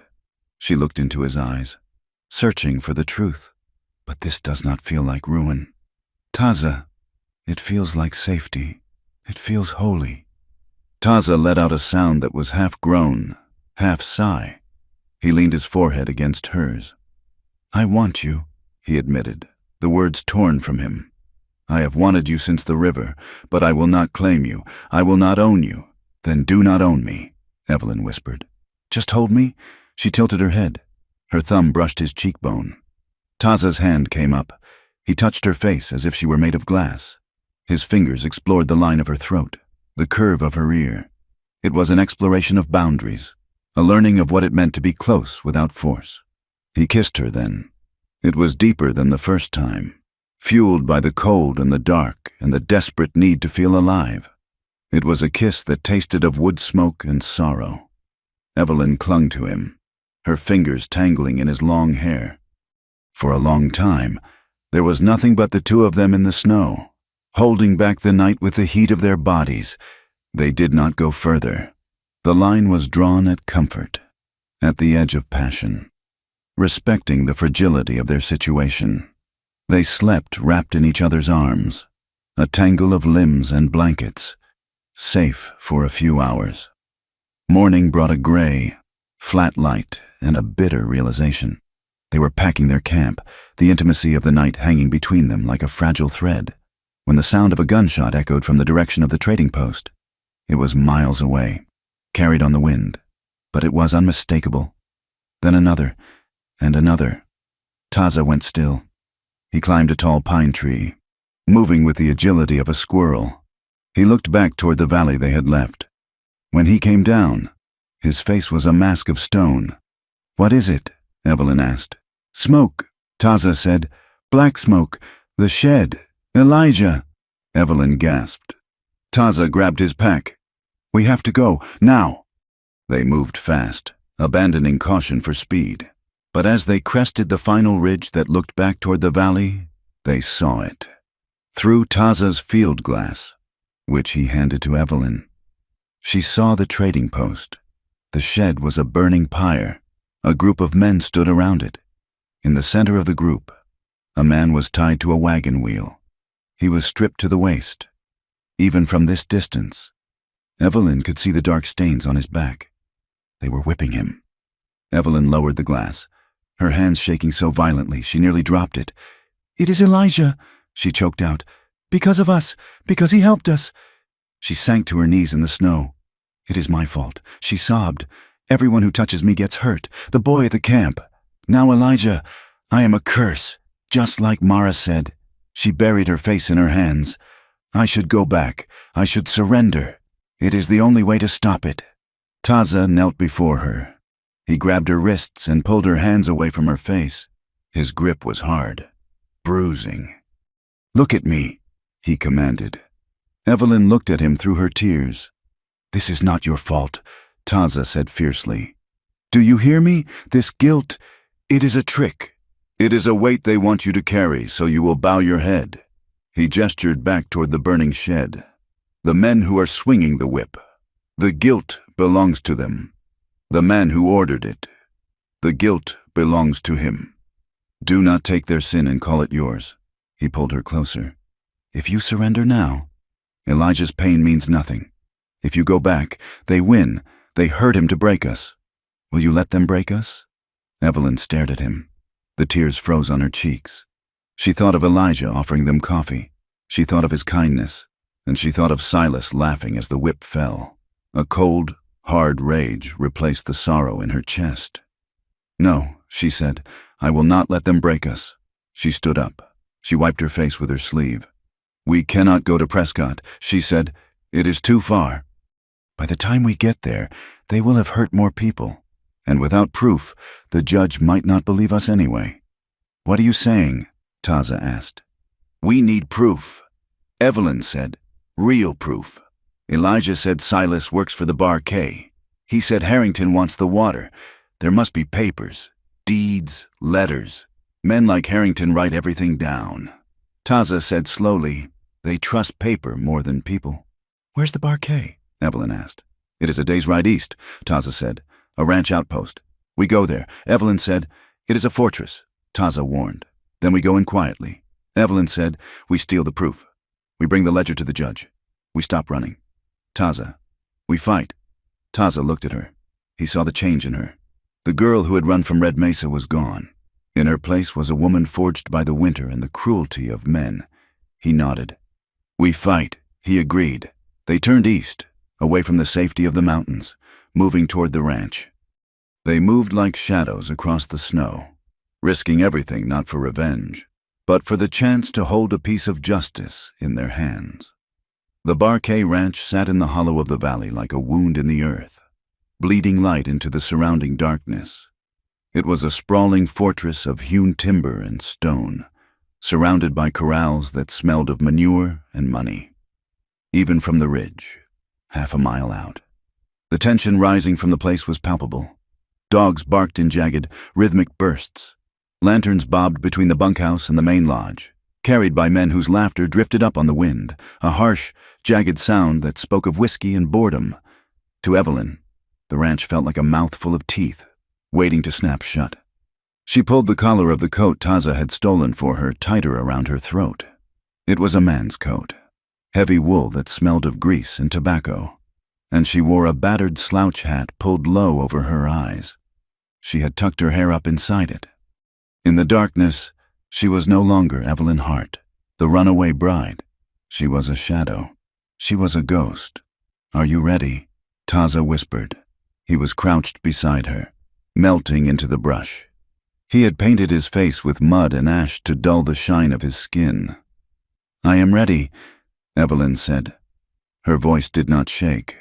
She waited for the fear to paralyze her, as it had in the wash, as it had in the boarding house. But the fear was different now. It was cold and hard, like a knife blade held in the hand. She was terrified. Yes, but she was steady. She was no longer the girl who only ran. She was the woman who had walked through a blizzard to get here. "We go to the main house," Taza said. "The office is in the back. Stay behind me. If the dogs come, you run for the fence. Do not wait for me." They moved down the slope, slipping through the sagebrush with a silence that Evelyn had learned from him over the last weeks. They skirted the edge of the corrals, where the cattle shifted and blew steam into the freezing air. A dog barked nearby, a sharp, questioning sound. But the wind carried their scent away, and the animal settled. They reached the main house. It was dark, save for a single lamp burning in a corner window. Taza tested the back door, locked. He slid a thin blade between the frame and the latch, working it with patient precision until the mechanism clicked. They slipped inside. The heat of the house hit them instantly, smelling of pine logs and stale cigar smoke. They moved down a hallway, their boots silent on the rugs. Taza pushed open the door to the office. It was a cluttered room, dominated by a massive oak desk. Maps were pinned to the walls, maps of the valley, with red lines drawn aggressively across the reservation lands. "Look for the ledger," Taza whispered, "or letters. Anything with a signature." Evelyn went to the desk. She opened the drawers, her fingers rifling through papers, cattle auctions, feed bills. Nothing criminal. She turned to a small safe in the corner. It was locked, heavy iron. "Taza!" she hissed. He shook his head. "I cannot open that, not without noise." Evelyn looked around frantically. Her eyes landed on a loose floorboard beneath a heavy bookshelf. It was a trick she knew from her own guardian's house. Men like Harrington, who owned the Barkay, often hid their true sins in places they could reach without a key. She knelt and pried at the board with her knife. It came up with a groan of protesting wood. Beneath it lay a thick, leather-bound book. Evelyn pulled it out and opened it to the recent pages. She slanted the page toward the moonlight filtering through the window. "Here," she whispered. Her finger traced the entries. October 10th, Sheriff Miller. Payment for looking the other way, $50. November 1st, Indian Agent Graves. Incentive to relocate troublemakers. $100. November 12th, Silas Crow. Expenses for retrieval of asset. That was her. "It is all here," Evelyn said, her voice trembling with a mix of triumph and nausea. "The bribes, the water claims. They forged the survey maps." "Take it," Taza said. "We go." Evelyn tucked the ledger inside her coat, pressing it against her ribs like a second heart. They turned to the door, and there he was. Silas Crow stood in the doorway. He was not holding a lantern. He was holding a Colt revolver, the barrel gleaming dull blue in the shadows. He wore a heavy duster, and his face was a mask of amused cruelty. "I knew you would come back to the honeypot," Silas said softly. Evelyn froze. Taza stepped in front of her, his hand going to the knife at his belt. Easy. Apache, Silas drawled. I will put a hole in you before you clear leather, and then I will put a hole in the girl. He stepped into the room, kicking the door shut behind him with his heel. He looked at Evelyn, his eyes traveling over her disguise, the oversized coat, the men's trousers, the dirt on her face. Look at you, Silas sneered, dressed up like a stable boy. Playing outlaw? He laughed, a low, ugly sound. You think this changes anything? You think because you rolled in the dirt with a savage? You are not mine. I am not yours, Evelyn said. Her voice was clear. It cut through the room like a bell. Silas's smile faltered. You are damaged goods now. Evelyn, he said, his voice dropping to a hiss. You think anyone in town will want you after where you have been? You think you can walk back into polite society? I am doing you a favor taking you back. I am the only one who will have you. Evelyn stepped out from behind Taza. She looked Silas in the eye. My worth is not something you hold in your hands. Silas, she said, and I would rather be damaged and free than whole and owned by a dog like you. Silas's face twisted. The mask of amusement vanished, replaced by a raw, violent anger. You little whore, he snarled. He raised the gun. Now, Taza shouted. Taza kicked the heavy oak desk. It slammed into Silas's knees. The gun went off. Boom! The shot going wide and shattering the window. The sound was thunderous. Outside, the ranch erupted. Dogs went wild. Men shouted. Silas stumbled back, firing again blindly. Taza lunged through the smoke. He hit Silas low, driving him into the wall. The gun clattered to the floor. They grappled. Silas was bigger, heavier, fueled by rage. He drove a knee into Taza's injured ribs. Taza grunted, the breath leaving him, but he did not let go. He twisted, using Silas's own momentum to throw him toward the open door. Run! Evelyn! Taza roared. Evelyn grabbed a heavy brass lamp from the table and smashed it over Silas's head as he tried to rise. He went down to one knee, blood streaming into his eyes. Taza was on him instantly. He kicked Silas flat onto his back. Taza's knife was out. He dropped his knee onto Silas's chest. The blade pressed against the man's throat. Silas froze, staring up into the eyes of the man he had hunted for weeks. Taza's hand shook. The grief flared in him like a firestorm. This was the man who had hunted them like animals. This was the man who had whipped Elijah. This was the man who represented everything that had taken his wife. One slice, that was all it would take. Justice, revenge. Silas grinned through his bloody teeth. Do it, he choked out. Make me a martyr. The army will wipe your people off the map. Taza looked at Evelyn. She stood by the broken window. The ledger clutched to her chest. She was watching him, not with fear, but with a silent plea. The future, her eyes said. Choose the future, Taza snarled. He slammed the pommel of the knife into Silas's temple. Silas's eyes rolled back, and he went limp. Taza stood up, breathing hard. We go, he said. They ran out the back door, into the chaos of the yard. Men were running from the bunkhouse, lanterns swinging. Over there, someone shouted. By the barn! Taza grabbed a pitchfork leaning against the barn wall and jammed it through the latch of the corral gate. He threw the gate open and slapped the rump of the nearest horse. Heya! He shouted. The horses, already spooked by the gunfire, stampeded. A dozen terrified animals poured into the yard. A thundering wave of muscle and hooves. They crashed into the running men, scattering the ranch hands, knocking over lanterns. In the confusion, Taza and Evelyn sprinted for the tree line. They were halfway up the ridge when the shots started coming from behind them. Focused, deliberate fire. Someone was tracking them. Not the confused ranch hands. A professional. Go! Taza shouted, pushing Evelyn up a steep bank of shale. A bullet struck the rock inches from Evelyn's hand, sending stone fragments into her cheek. Then, from the darkness to their left, a rifle cracked. A muzzle flash bloomed from a cluster of boulders. The shooter behind them cried out and stopped firing. Taza froze. Mara? He whispered. It was her. She must have followed them from the mountains, unwilling to let her kinsman die alone. Even if she disapproved of his choice, she had been the rear guard they did not know they had. A second group of riders burst from the tree line below, cutting off the boulders where the shot had come from. "Mara!" Taza screamed. He started to turn back, sliding down the shale. "No!" Evelyn grabbed his arm, digging her heels in. "Taza, look, below." 6 men had surrounded the boulders. They had Mara pinned. If Taza went back down, he would be cut to pieces in the open ground. And the ledger, the only thing that could stop this war, would be lost. "They have her," Evelyn sobbed, watching as the men dragged the stout woman from the rocks. "They have her."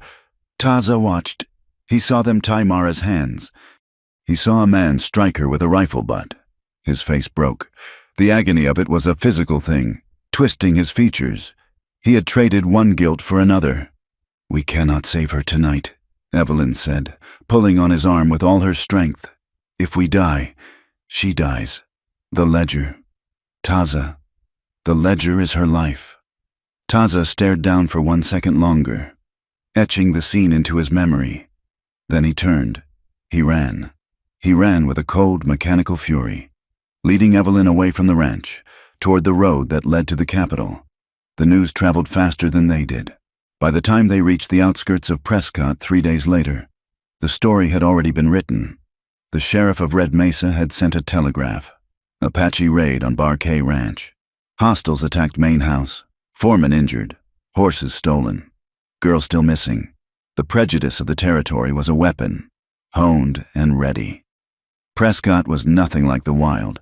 It was a sprawling sore of civilization, loud and dirty. The streets were churned mud, lined with saloons, mercantile stores, and government buildings that tried to look majestic but only looked out of place. Smoke hung low over the rooftops. Signs advertised land claims, mining equipment, and whiskey. Eyes were everywhere. Evelyn and Taza entered the town at dawn, slipping in with a wagon train of firewood sellers.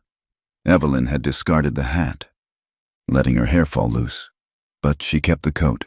She looked like a madwoman, dirty and ragged. Taza walked with his head down, a blanket wrapped around his shoulders to hide his rifle. But his presence drew stares like a magnet. An Apache in town was either a scout or a prisoner. There was no in-between. They went straight to the territorial courthouse.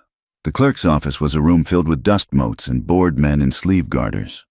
When Evelyn walked in, the conversation died. "I want to file a complaint," Evelyn said. Her voice was rasping, her throat raw from the cold. The clerk, a young man with ink-stained fingers, looked over the counter. He wrinkled his nose. "The vagrant office is down the street, ma'am," he said dismissively. "I am not a vagrant," Evelyn said. "I am Evelyn Hart." The name dropped into the room like a stone into a pond. The clerk's eyes went wide. "The kidnapped girl," he stammered. "I was not kidnapped," Evelyn said loudly. "I am here to file charges against Silas Crow and the Barkay Ranch for assault, false imprisonment, and conspiracy to incite a war." The clerk laughed nervously. "Ma'am, you are confused. We have the reports. The Apache took you." "I am standing right here," Evelyn shouted. She slammed her hand on the counter. The sound made the clerk jump. "I am not confused. I am tired. I am cold. And I am holding evidence of federal crimes. Now, get me a lawyer who is not bought by cattle money, or I will scream this story to every newspaper man in this territory." She refused to leave. She stood there, swaying with exhaustion, her eyes burning with a manic light. Her courage was messy. It was shaking. It was real. A door opened in the back. A man stepped out. He was older, wearing a suit that had seen better days, with a beard that was more yellow than gray. He looked like a man who drank too much but read even more. "I am Matthew Sterling," the man said.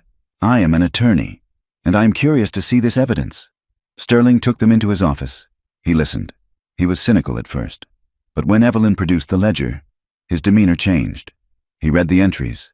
He looked at Taza, who stood by the window, watching the street. He looked at Evelyn's bruises. "This is a hornet's nest," Sterling said, closing the book. "Harrington owns half the judges in this territory. but not the federal magistrate. Evelyn said, "Elijah Boone told us. The federal judge is new. He is from the East. Judge Blackwood." Sterling nodded. "He is a hard man. But he hates corruption more than he hates Indians, which is rare enough." He looked at them. "If we do this, they will tear you apart in that courtroom. They will say you are insane. They will say you are a whore. And him?" Sterling pointed to Taza. "They will try to hang him before the trial is over. We are already condemned," Taza said. "Speaking for the first time, we just want the truth written down before we die." The hearing was set for 2 days later. It was not a criminal trial that would take months, but an emergency injunction regarding the validity of the Bar K water claims and a hearing on the status of Evelyn Hart. The courtroom was packed. It smelled of unwashed bodies, tobacco, and damp wool. The heat was stifling. When Evelyn walked in, the room erupted in whispers. Women behind fans murmured that she looked feral, that she must be immoral to have survived so long with a savage. Men stared at her with a mixture of lust and contempt, as if her fear was entertainment. Harrington, the owner of the Bar K, sat at the front table. He was a corpulent man with eyes like flint. Silas was not there. He had vanished, likely fleeing the warrant Sterling had managed to secure based on the ledger. Evelyn took the stand. She sat in the wooden chair, feeling small. The Bar K lawyer was a shark. He asked her about her mental state. He asked if Taza had drugged her. He asked, with a sneer, if she had shared a blanket with the Apache. "I did," Evelyn said. The courtroom gasped. "He shared his blanket to keep me from freezing," Evelyn said, her voice rising. "He gave me his food when I was hungry. He carried my pack when I could not walk. You ask if he acted like a man? I tell you, he is the only man I have met in this territory who acted like a Christian." She looked at Harrington. "And that man there? He paid to have me hunted. He paid to have a man whipped. He paid to have a war started, just so his cows could drink water that belongs to someone else." Then Taza took the stand. The bailiff tried to make him swear on a Bible. Taza refused. "I will speak the truth," Taza said, "not for your book, for the dead." He was quiet. He was controlled. He refused to beg for their understanding. He named the date his wife was killed. He named the men who did it. He named the things that were stolen, not just land, but dignity. "I did not take this woman," Taza told the silent room. "She chose to run. I only chose not to leave her to the wolves. If that is a crime in your law, then your law is broken." His grief was not loud. It was a quiet, steady stream that eroded the stone of their prejudice. For a moment, the room saw him not as an Apache, but as a widower. The outcome was not a victory, but it was not a defeat. Judge Blackwood pounded his gavel. He declared the Bar K water claims suspended pending a federal investigation. He issued a warrant for the arrest of Silas Crow and the sheriff of Red Mesa for corruption and assault. But he did not free Taza. He ordered him remanded to custody pending an inquiry into the skirmish at the ranch where men had been injured. Prejudice still held the pen. That night, Evelyn sat in her room at the boarding house. Sterling had arranged it, paying for a guard at the bottom of the stairs. But threats had come. A note slipped under her door read, "Indian lover." She heard a creak in the hallway. Footsteps, slow, heavy steps that stopped outside her door. The handle turned. Evelyn did not scream. She picked up the knife from the bedside table. She stood facing the door, her heart hammering. The door opened. It was not an assassin. It was Taza. He was bruised, exhausted, but free. "Sterling got me out on bail," Taza said quietly. "He told the judge that if I stayed in the jail tonight, I would not be alive in the morning." He stood in the doorway, unsure if he should enter. Evelyn dropped the knife. "Come in," she whispered. Taza stepped inside and closed the door. He locked it. He looked at her. The room was small, lit by a single candle. The air between them was charged, heavy with the adrenaline of the trial and the terror of the night. "They tried to come in," Evelyn said, gesturing to the door. "Earlier. You are safe now." Taza said, "I will sit by the door." "No," Evelyn said. She crossed the room. She stood before him. looking up into his face. Not by the door, not across the hall. She reached out and took his hand. It was warm, rough, real.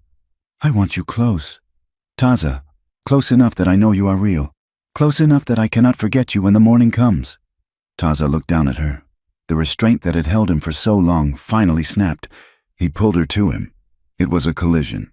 Desire, pressed up against fear and tenderness, finally breaking through. He kissed her, and this time, he did not hold back. He kissed her with the desperation of a man who had walked through fire to get to this moment. Evelyn wrapped her arms around his neck, pulling him down, melting into him. They did not speak of the future. They did not speak of the trial. They spoke with their hands, with their breath, with the way they clung to each other as the only solid things in a spinning world. They chose each other. Despite the law, despite the town, despite the history that said they were enemies. In the morning, the world returned. Sterling arrived with news. The investigation into the Bar K had spooked the cattle bosses. Harrington was looking to cut a deal to save his own skin. He had offered a trade. He would drop the charges against Taza. He would withdraw his claim on the water. And Mara? Taza asked immediately. Sterling nodded. They have her at the ranch. She is battered, but alive. Harrington agrees to release her to the reservation agent if you leave the territory. It was an imperfect justice. Silas was gone. Fled to Mexico. Harrington would keep his ranch, though his power was broken. Taza would have to leave the land of his ancestors, but Mara would live, and Evelyn was free. We take the deal, Taza said. They rode out of Prescott 2 days later. They retrieved Mara from the agent at the edge of town. She was limping, her face swollen, her spirit scarred but unbroken. She looked at Evelyn, and for the first time, there was no hatred in her eyes, only a weary, shared understanding of what it cost to survive. They rode south, not toward the past, but toward the borderlands. The story refused an easy victory. There was no parade. There was no wedding in a church. There was only the road, the wind, and the knowledge that they had faced the teeth of the world and had not been swallowed. The trial in Prescott had been a victory of paper, but the world was not made of paper. It was made of stone and memory, and neither of those things forgave easily. In the weeks following the verdict, the retaliation began. It did not come with gunshots or fires, at least not at first. It came with silence. When Evelyn walked down the boardwalk to the Mercantile, conversations died. Men who had tipped their hats to her when she was merely a curiosity now turned their backs. Women pulled their skirts aside as she passed, as if her choices were a contagion that could be caught by the hem of a dress. She lost the small room she had rented at the boarding house. The landlady, a woman who had once pressed a handkerchief into Evelyn's hand, now stood in the doorway with arms crossed. "The room is spoken for," the woman said, her eyes hard. "We have respectable travelers coming. We cannot have the likes of you bringing trouble to the doorstep." Evelyn did not argue. She packed her single bag. She felt the weight of the town pressing against her, a physical force trying to crush the space she had carved out for herself. Taza fared no better. He walked the streets of the territory capital like a ghost. He was free by the judge's order, but he was a prisoner of the public gaze. Soldiers watched him with hands resting on their revolver butts. The local Apache scouts, men who worked for the army, looked at him with a mixture of pity and disdain. To the whites, he was a savage who had stolen a white woman. To some of his own people, he was a fool who had tied himself to the storm. They met by the livery stable, the only place where the shadows were deep enough to offer privacy. "We cannot stay here," Taza said. "I know," Evelyn replied. She wrapped her shawl tighter against the morning chill. "They are starving us out." "We go south," Taza said, "to the borderlands. Near the river. It is hard country. The cattlemen do not want it, and the army does not patrol it often. It is a place for things that do not fit anywhere else." Evelyn looked at him. She saw the fatigue in his face, the way his shoulders carried the tension of constant vigilance. "Is it safe?" she asked. "No," Taza said, "but it is ours." They left Prescott before the sun was high enough to cast a shadow. They rode 2 horses, one Taza's, One bought with the last of Evelyn's money and led a pack mule loaded with flour, beans, and ammunition. They did not look back. The journey south took them out of the high pines and down into the scrub oak and mesquite of the border country. The land here was fierce. It was a tangle of canyons and dry washes, broken only by the ribbon of green that marked the river. The cottonwoods stood like sentinels along the banks, their leaves turning gold in the late autumn light. They found a small, abandoned cabin near a bend in the water. It was little more than a pile of stones and rotting timber. The roof half collapsed. "It will serve," Taza said, dismounting. They worked. The romance of the West that Evelyn had once read about in novels was a lie. The reality was blistered hands and aching backs. They mixed mud to chink the gaps in the stone walls. They cut willow branches to thatch the roof. They hauled water until their arms felt like they were being pulled from the sockets. But in the labor, there was a peace. There were no whispers here. There were only the wind, the river, and the call of the mourning doves. Evelyn decided she would not just survive. She would build. She walked 3 miles every morning to a small settlement of Mexican families and Pima farmers who lived on the margins of the territory. They were people who had been pushed aside by the cattle barons, people who knew what it was to be invisible. She offered to teach. At first, they were wary. Why would a white woman want to teach their children to read and write English? But Evelyn was persistent. She sat in the dirt with the children, drawing letters with a stick. She helped a mother bind a broken arm. She wrote a letter for a farmer to the land office, using the legal language she had learned from Matthew Sterling to protect his claim. Slowly, the wariness turned to acceptance. They paid her in eggs, in goat milk, in quiet nods of respect. She was not the scandal of Prescott here. She was simply the woman who helped. Taza, too, began to heal. The borderlands were close to the places his people had once wintered. He would disappear for hours, walking the ridges. One evening, he returned with a quiet softness in his eyes. "I went to the old camp," he told Evelyn as they sat by the fire. She looked up from the beans she was stirring. "Is that where she is?" Taza nodded. He reached for the charm at his neck, the blue bead he always touched. "Her name was Nalin," he said. It was the first time he had spoken it. The sound hung in the air, fragile and heavy. "Nalin," Evelyn repeated softly. "It is a beautiful name. She was peace," Taza said, "and she was the sun on my face." He looked at Evelyn. His expression was open, vulnerable in a way she had rarely seen. "I loved her," Taza said, "and for a long time I thought that loving her meant I had to be empty for everyone else. I thought grief was the only way to honor her." "And now?" Evelyn asked. "Now I know that the heart is not a cup that can be filled only once." Taza said, "It is a river. It flows. Loving you does not erase her. It just means I am still alive." Evelyn reached out and took his hand. His skin was rough, scarred from the work of the last weeks, but his grip was warm. "I am glad you are alive." "Taza," she whispered.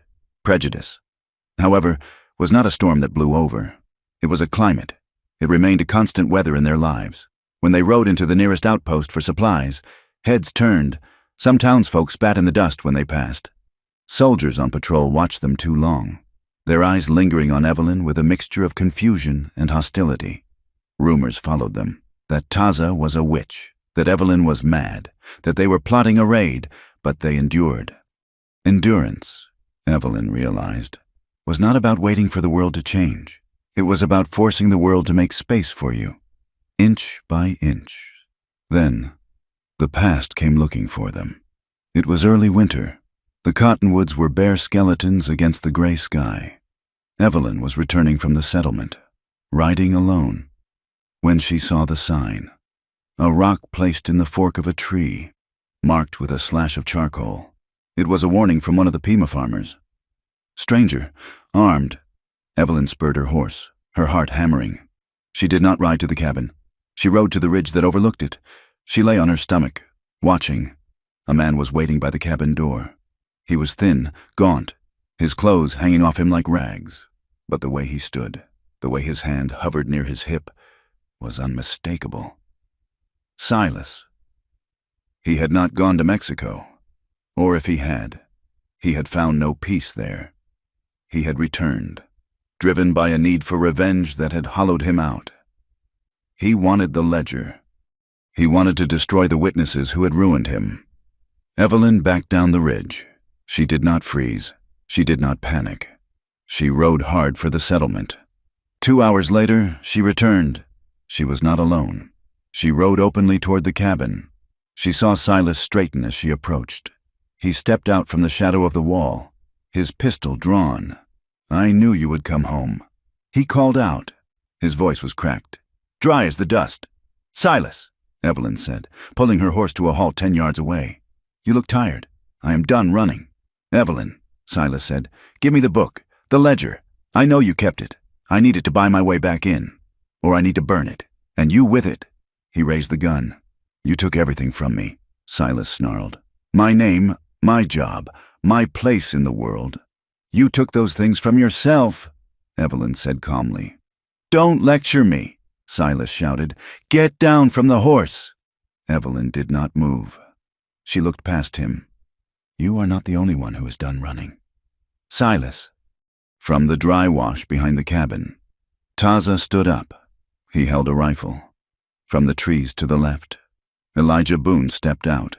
He had come south after his release, working with the freighters, and he held a double-barreled shotgun. From the ridge, 3 of the Pima men Evelyn had helped stood with old carbines. Silas spun around, his eyes wide. He was surrounded. "You brought an army?" Silas whispered. "I brought my neighbors." Evelyn said, "Drop the gun." "Silas," Taza said. His voice was flat, devoid of the rage that had nearly consumed him at the ranch. "It is over." Silas looked at them. He looked at the guns leveled at him from every side. He looked at Evelyn, sitting tall in the saddle, no longer the terrified girl he had hunted. He laughed, a bitter, broken sound. Then his shoulders slumped. He let the pistol fall from his fingers into the dust. They did not kill him. Killing him would have been easy, satisfying in a dark, bloody way. But they were building something that had to last, and you cannot build a life on a foundation of murder. They bound his hands. They put him on a horse. Taza and Elijah rode him north, delivering him to the federal marshals at the district line. The news came back weeks later. Silas Crow was sentenced to 20 years in the territorial prison at Yuma. It was a hellhole of heat and stone. It was not a hanging, but it was justice. It was a legal defeat that stripped him of his power and his freedom. It was real. The final confrontation settled something in the air. The threat that had hung over them like a hawk was gone. That night, the wind howled outside the cabin, rattling the new door Taza had built. Inside, the fire cracked, casting a warm, golden light on the stone walls. Evelyn sat on the rug, mending a shirt. Taza sat in the wooden chair, cleaning his rifle. "Why did you not let them kill him?" Taza asked. "When he raised the gun, the men would have shot him if you gave the word." Evelyn threaded her needle. "Because if we killed him, he stays with us forever. He becomes a ghost that haunts this cabin. By sending him to Yuma, he is just a man in a cage. We can forget him." Taza watched her. He set the rifle down. "You have become hard. Evelyn Hart." Evelyn looked up. "Not hard. Taza, strong. There is a difference." She put the sewing aside. "Do you think we can do this?" she asked. "Truly? Live here, in the middle of nowhere, with the world hating us?" Taza leaned forward, resting his elbows on his knees. "What is the choice?" he asked. "To live apart? To go back to being half a person?" He looked at the fire. "Love in this world is not a fairy tale. Evelyn, it is not what the poets write about. It is a daily decision. It is waking up every morning and choosing kindness when the world chooses cruelty. It is choosing honesty when lies are easier. It is choosing each other, even when it costs us peace." He looked at her. "I choose you, Evelyn, every day." Evelyn stood up. She crossed the small space between them. She stood before him, the firelight catching the loose strands of her hair. She thought about the girl she had been in Red Mesa, The girl who thought closeness was something to be bartered, a transaction of safety for obedience. She thought of the fear she had felt in the cave. "I used to think closeness was something taken," she whispered. "Something I had to lose to survive." She reached out and touched Taza's face. She traced the line of his jaw, the heavy brow, the lips that had learned to smile again. "Now I understand," she said. "It is something given." She stepped closer, until her skirts brushed his knees. "I want to feel you close." "Taza," she said the words they had carried between them for months. But this time, there was no fear in her voice. There was no desperation. There was only a deep, abiding desire and a trust that had been forged in fire. Taza stood up. He towered over her, blocking the light of the fire. He did not grab her. He reached out and took her face in his hands. His palms were warm, rough with calluses, the hands of a man who worked the earth. He lowered his forehead until it rested against hers. He breathed in the scent of her, soap and sage and smoke. He grounded her. He was the earth beneath her feet. He kissed her slowly. It was a kiss of unhurried claiming, a silent promise that he saw her, all of her, and wanted what he saw. Evelyn wrapped her arms around his waist, pulling him against her. She felt his heart beating, steady and strong. She felt the tension leave his body, replaced by a surrender that matched her own.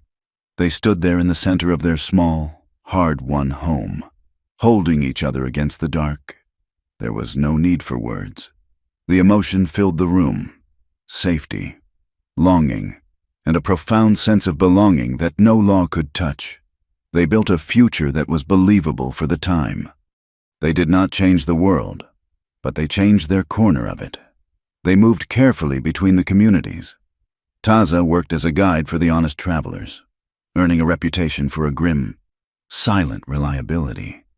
Evelyn became the bridge, the woman who spoke for the voiceless, who translated the laws and the letters for the families who had no one else.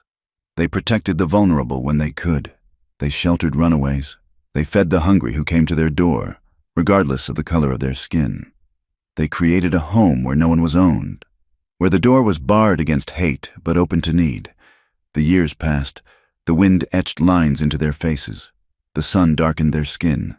But they stood. The story ended where it began, with the land. It was sunrise.